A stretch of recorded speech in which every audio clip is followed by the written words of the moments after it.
The day the neighborhood stopped feeling like a neighborhood started with a sound I'll never forget, a single, high alarm, the kind that makes you stop breathing for a second and count every footstep on the porch as if it's a decision.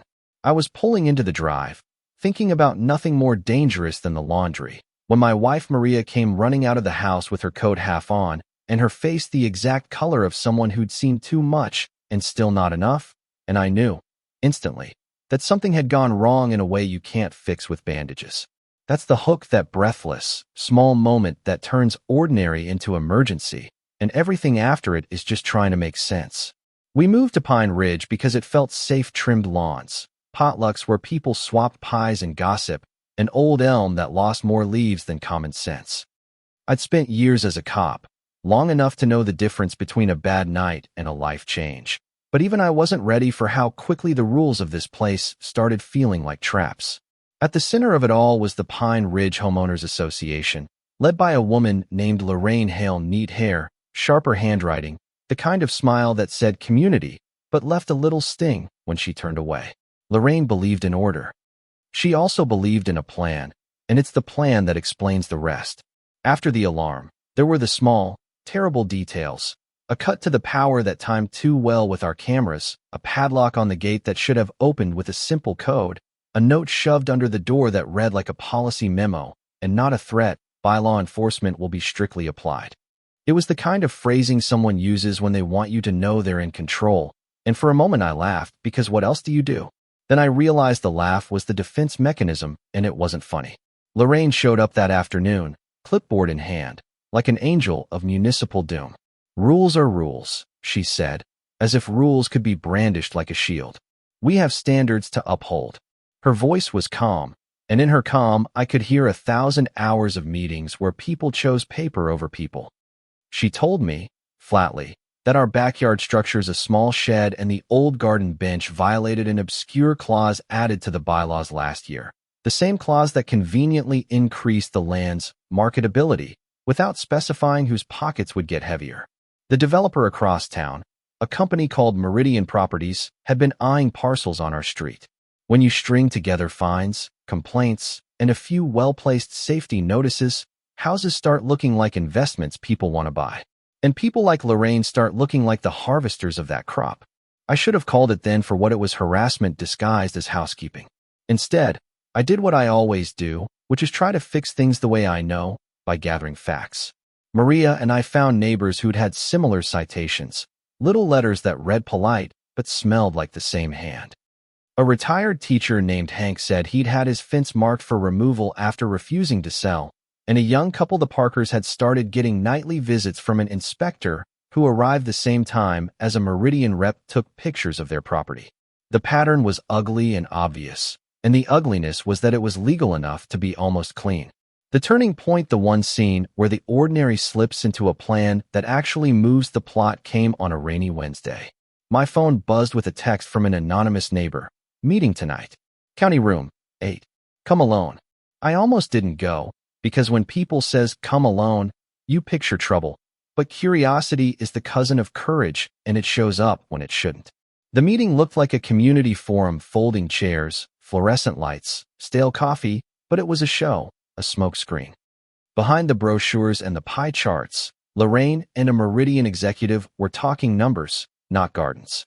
They laughed softly about soft acquisitions, and the executive said, casually, "We'll streamline the neighborhood, remove those holdouts." That word holdouts felt like my house and my family were props in a spreadsheet. We decided we needed a recording, something clean and undeniable. There are only so many ways to prove a conspiracy without getting yourself sued or worse. And in Pine Ridge, the danger was more about leverage than bullets: legal leverage, social leverage, the way a community could turn on you if your name was on the wrong list. We recruited 2 neighbors who'd had enough: Tanya, who ran the corner bakery and knew every schedule in town, and Marcus, the quiet IT guy who built clever things for fun. We staged a small sting. Tanya arranged a one-on-one with Lorraine under the pretense of asking about a landscaping grant, and Marcus slipped a tiny recorder in her folder. It was the kind of small-time theater that, if it worked, would make the rest simple. It did work. What came out of those speakers wasn't a film noir confession. It was bureaucracy with a smile. Lorraine described how Meridian would facilitate rezoning, how fines could be applied uniformly to make properties undesirable until the owner reconsidered. She didn't laugh maniacally, she was clinical, which made it worse. The Meridian rep joked about timelines. In one sentence, Lorraine said, and I remember the cadence, "You do what you must, community first, assets second." It was an attempt to have it both ways. Put community on the label while draining the jar. Now, at that point, you can either call the police and hope they act, or you can go public and hope the town doesn't eat you alive first. I knew too well that authorities sometimes move like glaciers where money's involved. We chose the public route. We arranged to show that recording at the next HOA meeting, projected big and loud, so there was no saying the words were plucked from context. We invited the neighbors. The press, a local blog that despises Meridian's newest developments, came through, and we did it in a way that made it visible. The night of the reveal felt like a play where someone had swapped the script midway. Lorraine walked in like she owned the stage, and when the recording played, you could see the smile crack. People murmured, then rose, then shouted, emotions stacked like dominoes. Lorraine tried to pivot, to frame it as taken out of context, and Meridian sent a lawyer who tried to talk about dialogue and development plans, but the audio had a gravity that paper couldn't match. The room fractured. Some people who'd felt powerless all along suddenly found their voices. Hank stood up and read his citation letters aloud. The paper pile was small, but the shame was big. It wasn't neat. Powerful people don't go quietly. There was a moment when the Meridian rep stepped forward, voice low, and said, "Maybe some folks don't understand what progress costs." Someone in the crowd, a woman whose hands had always been folded in polite witness, shouted back, "Progress doesn't have to be theft." That exchange changed the tenor. A scuffle broke out. Tempers flared. Security guards tried to hurt people, and for a heart-stopping minute, I saw the way institutions use muscle when money's at stake. But the cameras were rolling, and the footage was everywhere by morning. What I keep thinking about is how ordinary courage looks. Neighbors bringing coffee, a baker who put up her hand and said, "Not on my watch," a retired teacher who read aloud the bylaws until the words sounded ridiculous. It wasn't a Hollywood showdown. It was 1,000 small refusals that added up. Lorraine got the consequences she'd engineered for other people, fines reversed, an investigation launched, Meridian's meeting schedule subpoenaed. Public humiliation is different from legal accountability, but in the small-town economy of Pine Ridge, it was meaningful. We didn't walk away unscathed. There were late-night knocks at the door afterward, tires slashed cowardly, anonymous things to remind you who can make your life harder. Lorraine's supporters called us troublemakers.